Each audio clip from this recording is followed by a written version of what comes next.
मोदी जी को, तो आए हमको संबोधित करें। माननीय नरेंद्र भाई।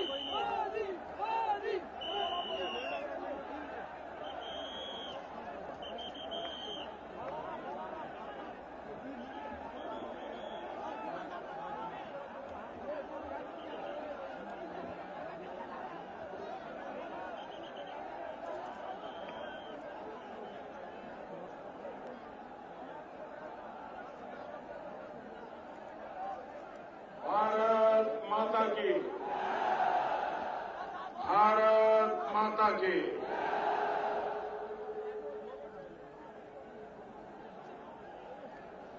मंच पर विराज भारत के भाग्य विधाता मेरे भाइयों और बहनों,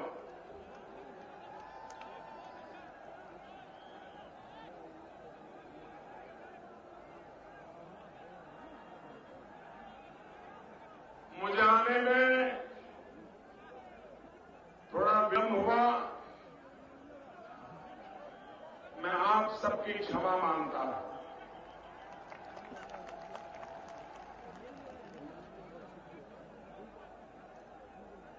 भैया वहां कुछ संभाल लोगे, वहां जरा संभाल लोगे। ये मंच वाले लोग जो है ना, थोड़े पीछे चले गए, पीछे दिखाई दे थोड़े।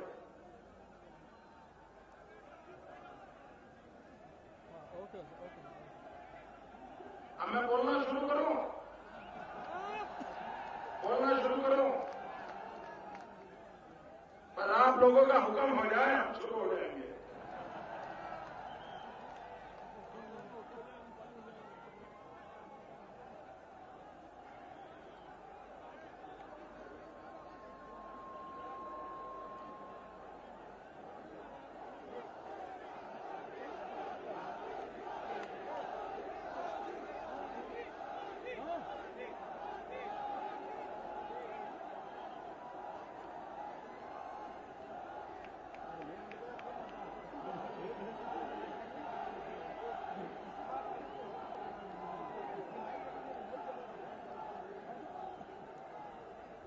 भाइयों बहनों, आपका ये प्यार मेरे सर आंखों पर, आपके आशीर्वाद यही मेरी ताकत है। भाइयों बहनों, मैं पूरे विश्वास से कहता हूं कि बाड़मेर की धरती पर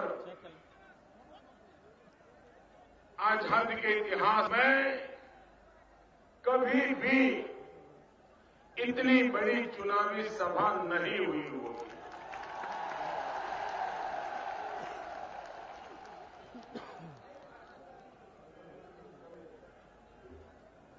मुझे पीछे से आवाज आ रही है, साहब कभी नहीं हुई। भाइयों बहनों,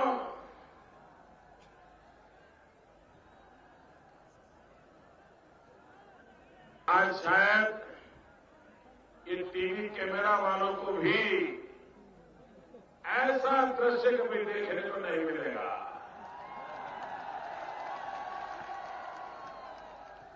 कि हिंदुस्तान के गांव की पहचान, ये सर पर शोभा वाली शानदार पगड़ी, यही तो मेरा देश है।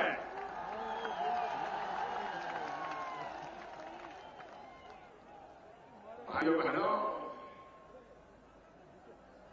ये चमचमाती धूप में आप घंटों से तपस्या कर रहे हैं। भाइयों बहनों, मैं आपको विश्वास दिलाता हूं, आपकी ये तपस्या मैं बेकार नहीं जाने दूंगा।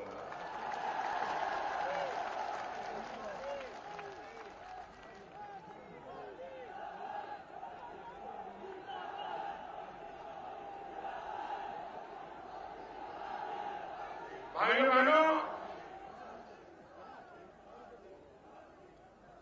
इस चुनाव में भारतीय जनता पार्टी दो प्रमुख बातों को लेकर के चुनाव के मैदान में उतरी है। एक बात है हमारी सुशासन, सुराज्य, और दूसरी बात है हमारी डेवलपमेंट, विकास। और इसलिए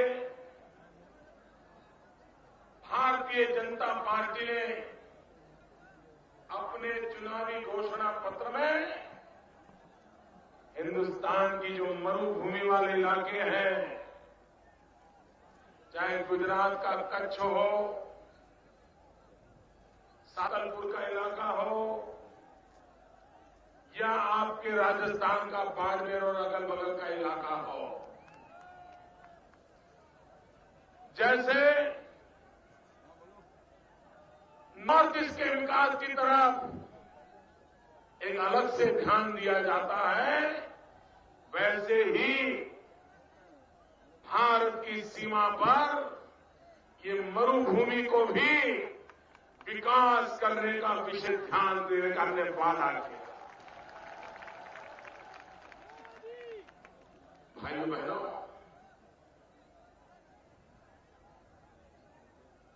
मैं आपके सामने उदाहरण रखना चाहता हूं और मेरी बात से मेरे बाड़मेर के भाई बहन, उनके अंदर एक नई आशा जगेगी, एक नया विश्वास पैदा होगा। मैं जब गुजरात में भयंकर भूकंप आया, हमारा कच्छ मौत की चादर ओढ़ करके सोया था। उसके बाद अचानक मेरे सर पर मुख्यमंत्री का काम का दायित्व आ गया। भाइयों बहनों, कच्छ रेगिस्तान है। कच्छ से जनसंख्या कम होती जाती थी, लोग पलायन कर जाते थे। भाइयों बहनों, वहां पीने का पानी नहीं था, खेतों में पानी नहीं था। 10 साल के भीतर भीतर आज वो हिंदुस्तान का सबसे तेज गति से विकास करने वाला जिला बन गया। जिस रेगिस्तान में बीएसएफ के जवानों को पीने का पानी पहुंचाने के लिए 900 ऊंट पानी ढोने का काम करते थे, वहां आज पाइपलाइन से नर्मदा का शुद्ध पानी पीने के लिए पहुंचाया जा रहा है। भाइयों बहनों, वहां पर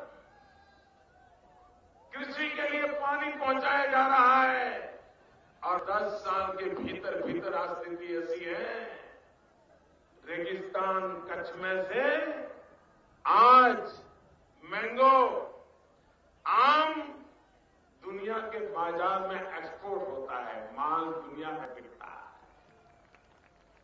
अगर कच्छ के रेगिस्तान में ये हो सकता है, तो मेरे बाड़मेर के रेगिस्तान में हो सकता है, नहीं हो सकता?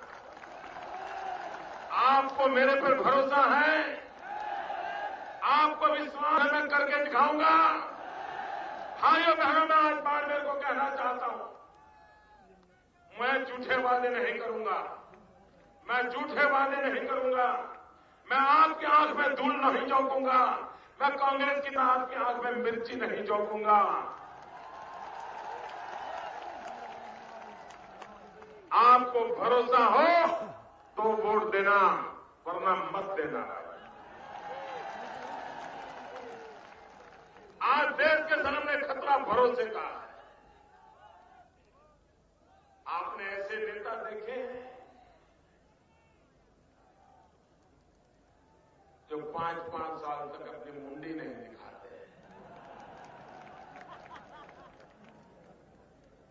भाइयों बहनों, मैं आज भी मानता हूं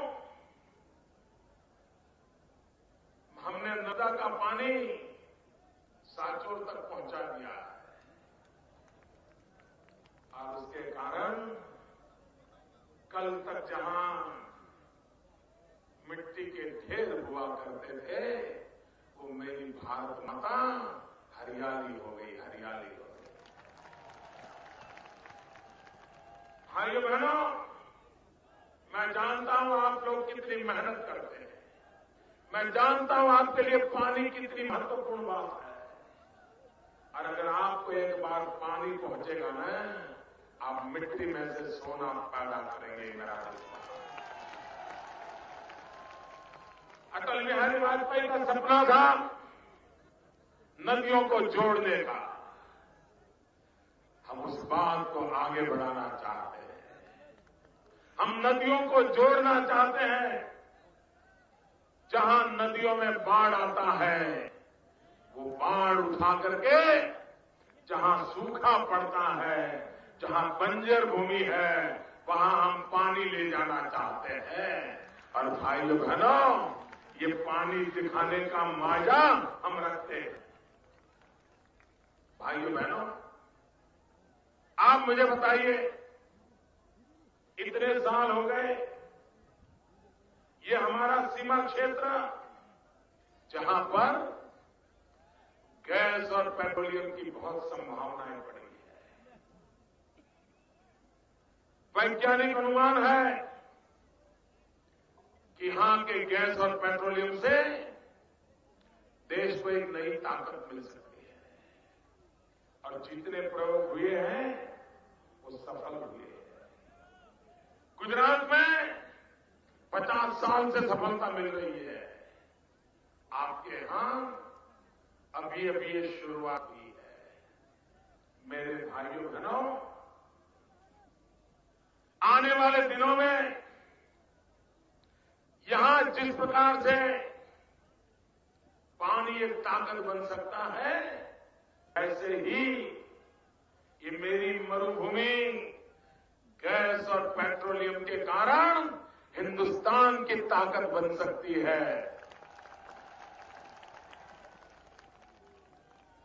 और ये हमारी प्राथमिकता रहेगी, क्योंकि मैंने इन विषयों का गहरा अभ्यास किया है।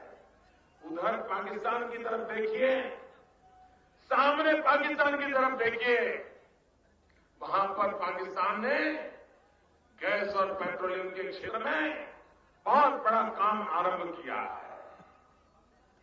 अगर वहां गैस और पेट्रोलियम में इतना काम हो सकता है, तो ये वही धरती है, यहां पर भी वही फायदा मिल सकता है।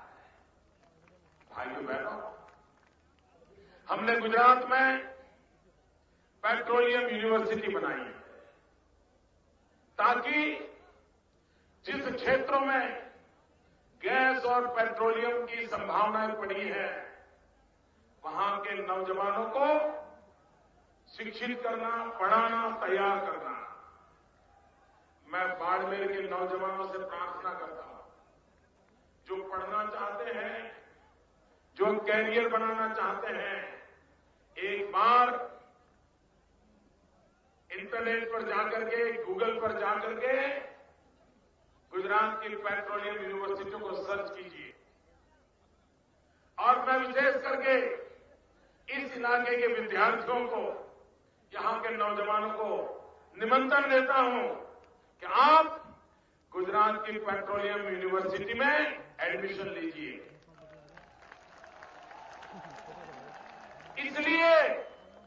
इसलिए नहीं कि वहां विद्यार्थियों की कमी है, इसलिए कि दिल्ली में भाजपा की सरकार बनने के बाद यहां पर गैस और पेट्रोलियम के क्षेत्र में बहुत बड़ा काम होना, ये मेरा सपना है।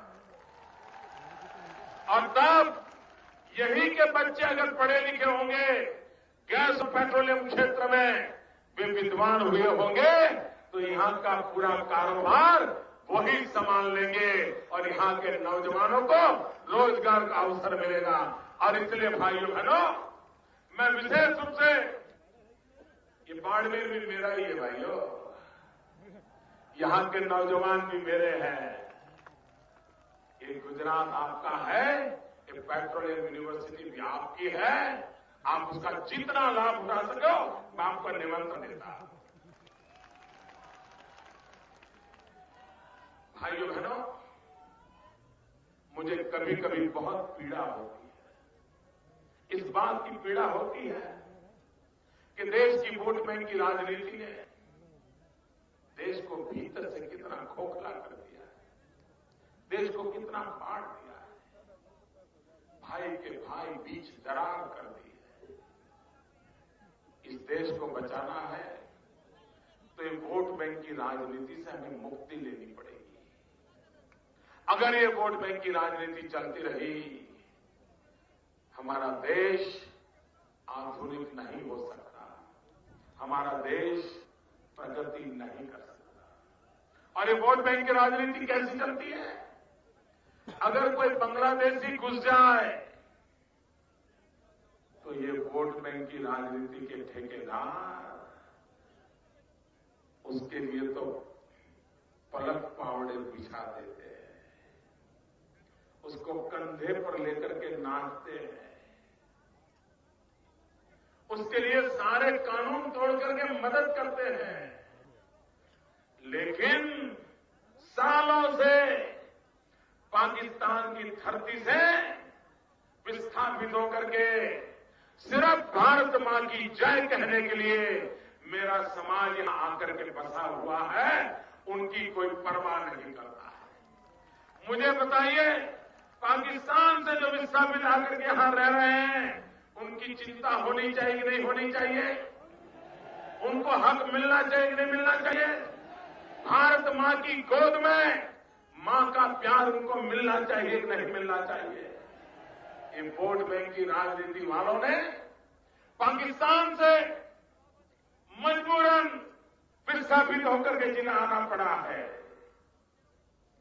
जो सिर्फ भारत माता को प्रेम करते हैं इसलिए आए हैं, कुछ लेने के लिए नहीं आए हैं, देने के लिए आए हैं।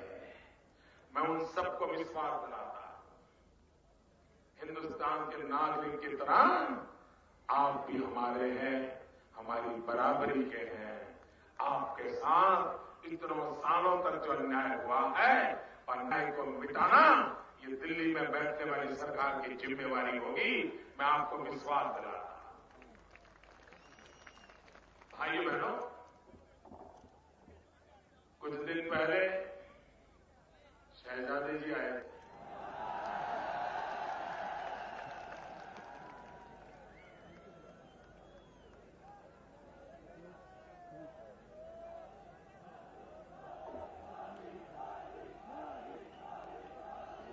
शहजादे जी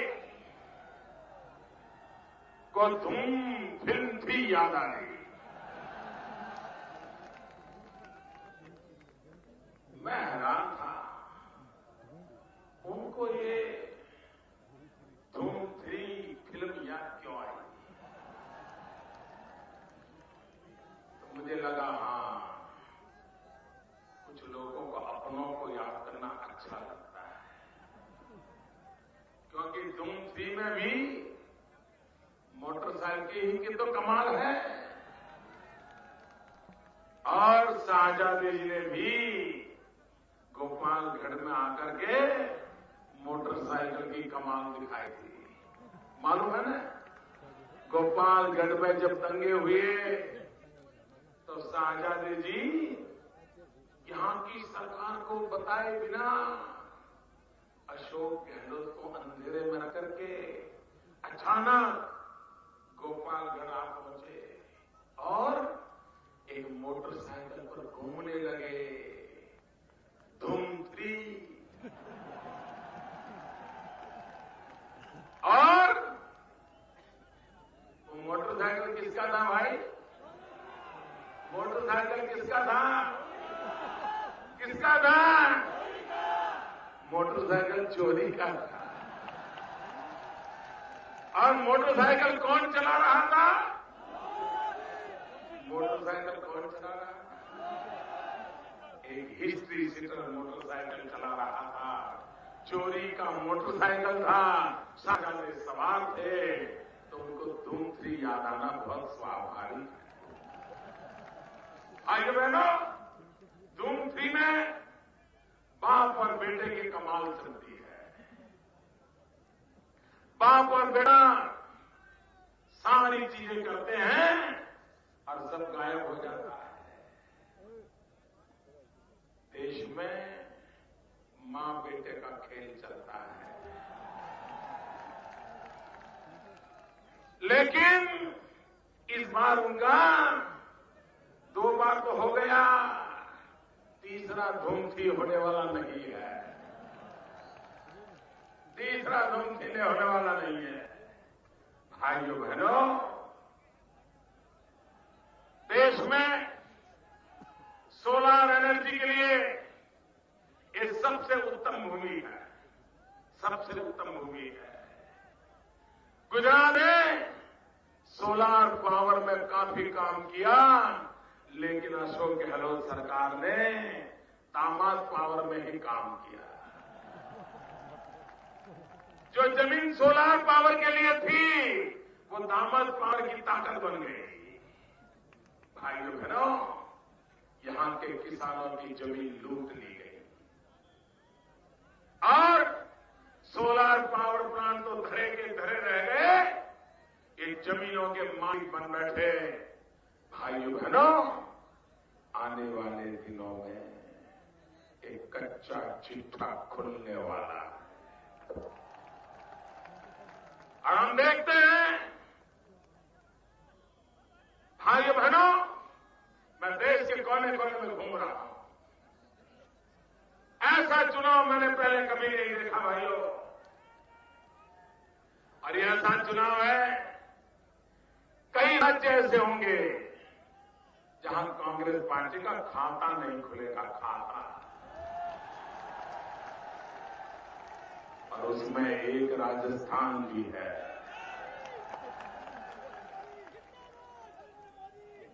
भाइयों बहनों, हिंदुस्तान में इस चुनाव में एक भी राज्य ऐसा नहीं होगा, एक भी, जहां कांग्रेस को 2 आंक छूने का नसीब हो जाए। 2 आंकड़ों तक छू नहीं पाएगी कांग्रेस। 2 आंकड़े से नीचे रह जाएगी। कांग्रेस के इतने बुरे हाल कभी नहीं हुए और इसलिए कांग्रेस ने चुनावी मैदान छोड़ दिया है।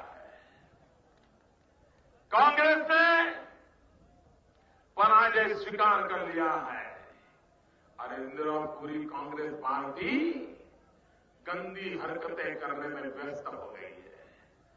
कांग्रेस के मित्र कान खोल करके सुन लीजिए, अब ये बाड़मेर की मरुभूमि में भी कमल खिल चुका है। ये बाड़मेर की मरुभूमि में भी कमल खिल चुका है और कांग्रेस वाले, आप जितना कीचड़ उछालोगे, कमल उतना ही ज्यादा खिलने वाला है।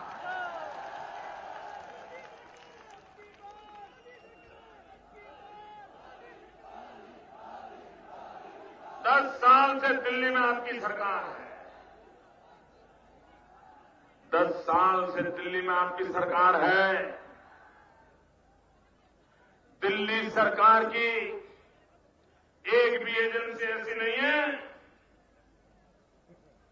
दिल्ली सरकार की एक भी एजेंसी ऐसी नहीं है जिसने पिछले 10 साल में मोदी को बर्बाद करने की कोशिश न की हो।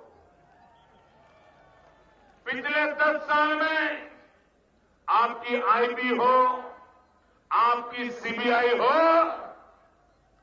24 घंटे मोदी को फंसाने के लिए, मोदी को जेल के सलाखों में डालने के लिए ओवर टाइम काम करती रही है। पिछले 10 साल से हिंदुस्तान के हर कोर्ट में आपने अपने एजेंटों के द्वारा भांति भांति के केस करके मोदी को फंसाने की कोशिशें करते रहे हो। जरा कांग्रेस के मित्र, जरा देश की जनता को जवाब तो दो।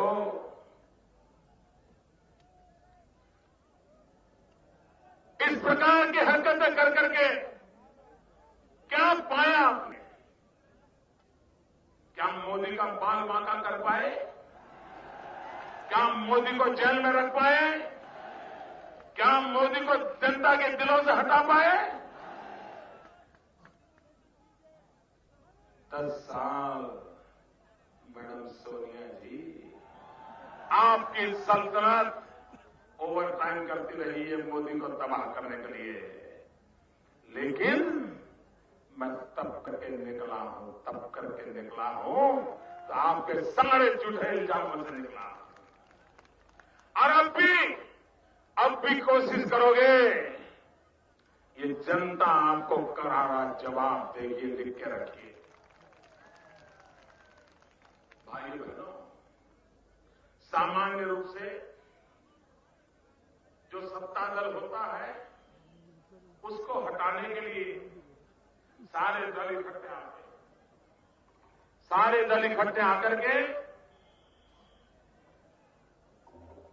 जो सत्ता दल होता है उसको हटाने का प्रयास करते हैं।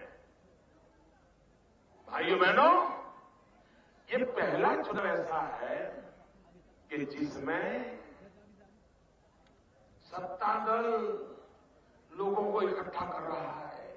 आओ, कोई भी आ जाओ, हमें मिल जाओ, हमारे साथ जुड़ जाओ। क्यों? सत्ता बचाने के लिए नहीं, फिर से सरकार बनाने के लिए नहीं। उनका एजेंडा एक ही है, कुछ भी हो जाए, कुछ भी हो जाए, जो करना पड़े करेंगे, मत्था टेकना पड़े तो टेकेंगे, नाक रगड़ना पड़े तो रगड़ेंगे, जो करना पड़ेगा करेंगे, लेकिन कुछ करो, मोदी को रोको। एक ही काम, मोदी को रोको, मोदी को रोको, मोदी को रोको। ऐसा कभी होता है क्या? जो है उसको निकालने के लिए तो होता है। ये इतने परेशान क्यों है मालूम है? ये मोदी को रोकने के लिए इतने बेचैन क्यों है? कैसे भी करके मोदी को फंसाने के लिए षड्यंत्र क्यों कर रहे हैं? भाइयों बहनों, उन्हें पता है एक बार मोदी आ गया तो 16 मई के बाद उनकी जगह कहां होगी, इसका उनको भली भांति पता है।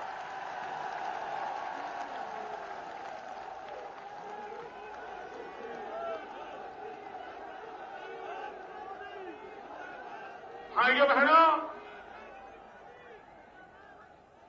आप मुझे बताइए, हिंदुस्तान के बेईमान लोगों ने देश को लूटा है कि नहीं लूटा है? जरा मुझे बताइए, देश को लूटा है कि नहीं लूटा है? ये लूट करके पैसे विदेश ले गए हैं कि नहीं ले गए? इन्होंने विदेशी बैंकों में पैसा जमा किया है कि नहीं किया है? इन पैसों पर देश के गरीबों का अधिकार है कि नहीं है? ये पाई वापस आनी चाहिए कि नहीं आनी चाहिए? विदेशी धन वापस आना चाहिए कि नहीं आना चाहिए? ये काला धन वापस आना चाहिए, ये काला धन वापस आना चाहिए। कमाल है यार, आप तो सबके सब लोग हाँ कह रहे हो। क्यों हाँ कह रहे हो भाई?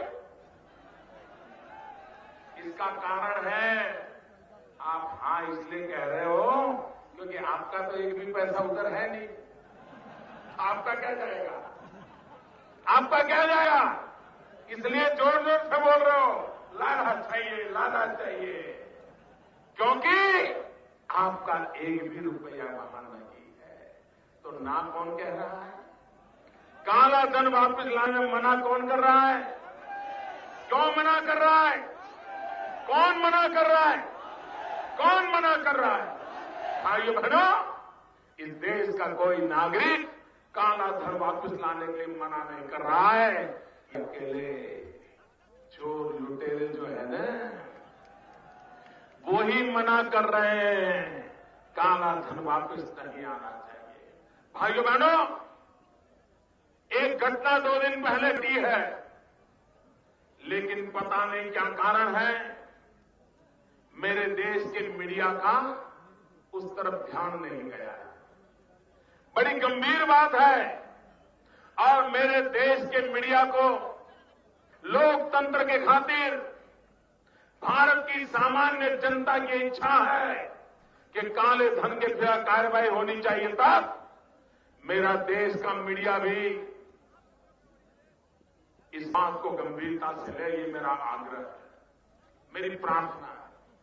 अभी पंजाब में अमृतसर में जो चुनाव चल रहा है, वहां पर पंजाब के भूतपूर्व मुख्यमंत्री वे अमृतसर में कांग्रेस के उम्मीदवार हैं, अमरिंदर सिंह, और वहां इलेक्शन कमीशन के सामने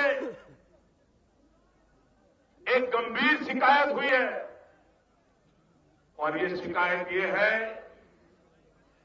कि पंजाब के कांग्रेस के भूतपूर्व मुख्यमंत्री ने अपनी चुनावी एफिडेविट में बैंक अकाउंट की जो जानकारी देनी चाहिए वो नहीं दी है। और सवाल पूछा गया है, क्या ये पंजाब के कांग्रेस के भूतपूर्व मुख्यमंत्री अमरिंदर सिंह के विदेशी बैंकों में कोई अकाउंट है क्या? उनके बेटे के नाम जिनीवा की किसी बैंक में अकाउंट है क्या? उनकी पत्नी के नाम जिनीवा की बैंक में कोई अकाउंट है कि नहीं? ये गंभीर सवाल अमृतसर में इलेक्शन कमीशन के सामने उठाया गया है और ये छोटी घटना नहीं है। मैं भारत सरकार में बैठे हुए अफसरों से कहता हूं, आप सच्ची बात देश के सामने प्रकट करो। अगर ये पंजाब के कांग्रेस के पूर्व मुख्यमंत्री निर्दोष है तो दिल्ली की सरकार तुरंत घोषित करे कि उन पर लगाए गए आरोप झूठे हैं। उनको बचाना चाहिए कांग्रेस ने मैदान में आना चाहिए, दिल्ली सरकार को मैदान में आना चाहिए और साफ साफ बताना चाहिए कि कांग्रेस के भूतपूर्व मुख्यमंत्री श्रीमान अमरिंदर सिंह उनकी पत्नी के या उनके बेटा का किसी का विदेश में कहीं पर भी काला धन नहीं है, कोई बैंक अकाउंट नहीं है। और अगर आप जनता के सामने वो बता नहीं सकते हो तो ये सच बताओ, खाते में रुपये कितने हैं? दूध का दूध, पानी का पानी होना चाहिए नहीं होना चाहिए? लोगों को पता होना चाहिए नहीं होना चाहिए? छुपाया क्यों जा रहा है? शहजादे जी, बहुत बड़ी ईमानदारी की बातें कर रहे हो, जवाब दो देश की जनता को। बहुत लोगों की आंखों में धूल झांकी है और आपको देश की जनता को जवाब देना पड़ेगा। और भाइयों बहनों, मैं बताता हूं, अगर कांग्रेस पार्टी अपने भूतपूर्व मुख्यमंत्री की सच्चाई देश के सामने नहीं रखती है तो 16 मई के चुनाव नतीजों के बाद जब देश में नई सरकार बनेगी, क्या सच है क्या झूठ है, हम देश की जनता के सामने ला करके रखेंगे।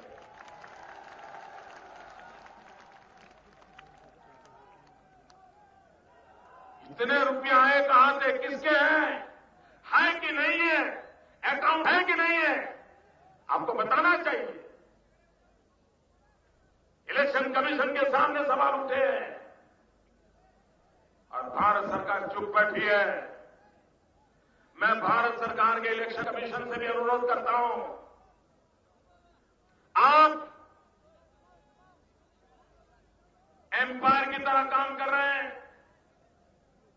हिंदुस्तान के इलेक्शन कमीशन ने दुनिया के अंदर अपनी इज्जत बनाई है, इस मुद्दे पर भी आप चुप न रहें। आपके इलेक्शन कमीशन के पास शिकायत आई है, शिकायत की गहराई में जाकर के मतदान के पहले देश की जनता को सच जानने का अधिकार है और इलेक्शन कमीशन ने भी रोल प्ले करना चाहिए। भाइयों बहनों, बाड़मेर की धरती से मैंने गंभीर सवाल उठाए हैं। इन गंभीर सवालों का जवाब कांग्रेस के नेता मैडम सोनिया जी आपको देना पड़ेगा, शाहजादे जी आपको देना पड़ेगा, प्रधानमंत्री जी आपकी सरकार को देना पड़ेगा। आप अब देश की जनता के आंख में धूल नहीं झोंक सकते। और अगर सही नहीं है, जो बातें हमारे कान पर आई है, जो बातें इलेक्शन कमीशन के सामने आई है, अगर वो झूठ है तो भी बता देना चाहिए, ताकि कोई निर्दोष व्यक्ति को नुकसान न हो। हम न्याय के पक्ष में हैं, हम किसी की जिंदगी बगाड़ने वाले लोगों में से नहीं है। हमें न्याय चाहिए, हमें जानकारी चाहिए, हमें सत्य जानना है। और इसलिए भाइयों बहनों, मैं फिर एक बार कहता हूं, ये साफ दिख रहा है बाड़मेर में कमल खिल चुका है। इस बार पूरे राजस्थान में कमल खिलने वाला है। भाई बहनों, दिल्ली में कैसी सरकार चाहिए? दिल्ली में कैसी सरकार चाहिए? अरे पूरी ताकत से बताओ, दिल्ली में कैसी सरकार चाहिए? दिल्ली में कैसी सरकार चाहिए? अरे मेरे भाई लोग, मैं ये नहीं पूछ रहा हूं किसकी सरकार चाहिए, मैं पूछ रहा हूं कैसी सरकार चाहिए? दिल्ली में कैसी सरकार चाहिए? भाइयों बहनों, क्या अब दिल्ली में गूंगी बहरी सरकार चाहिए आपको? लूली लंगड़ी सरकार चाहिए? रिमोट कंट्रोल से चलने वाली सरकार चाहिए? भाइयों बहनों, देश को मजबूत सरकार चाहिए, मजबूत सरकार चाहिए। और मजबूत सरकार देने के लिए राजस्थान की सभी लोकसभा की सीटें कमल खिला करके दिल्ली पहुंचा दीजिए। हिंदुस्तान में 300 से ज्यादा कमल खिला करके भेज दीजिए। मैं आपको वादा करता हूं, मजबूत सरकार मिलेगी, देश भी मजबूत बनेगा, मजबूत फैसले होंगे, मजबूत कदम उठेंगे और मजबूत विकास होगा। ये मैं आपको विश्वास दिलाता हूं। भारत माता की, भारत माता की।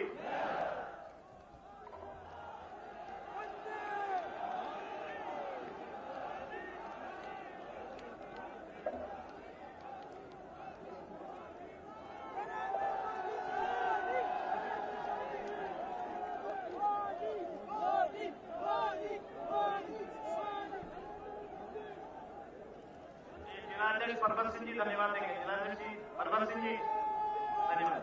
ये आदूराम जी और वहां के जालम सिंह जी, बाड़मेर के कार्यकर्ता कुलदीप जी, और वो सारे मेरे से मिलके जाएंगे यहाँ पर।